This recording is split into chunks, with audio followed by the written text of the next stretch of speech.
Alright, let's talk about the Innioasis Y1.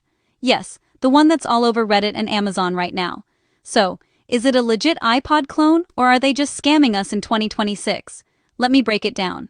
First up, legitimacy. The Y1 is sold on all the big platforms.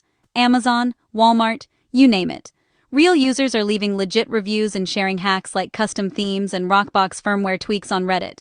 Plus, it comes with a 1-year manufacturer warranty.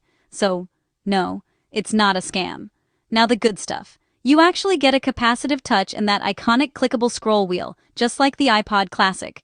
There's 128 gigs of storage, enough for basically every song you love, and then some. USB-C? Yes, finally. No more hunting for weird old cables.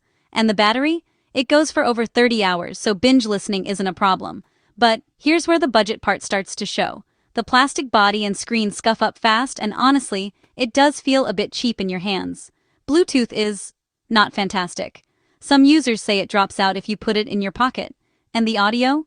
It's fine for everyday listening, but if you're an audiophile, the internal DAC is basic at best. My verdict? The Innioasis Y1 is a solid pick if you want that distraction-free, pure music vibe, or you just really miss the iPod days. But if you care a lot about build quality or audio fidelity, you might want to look at something like the Hifi Walker H2. So, not a scam, but definitely a budget throwback. Would you give it a shot? Let me know in the comments.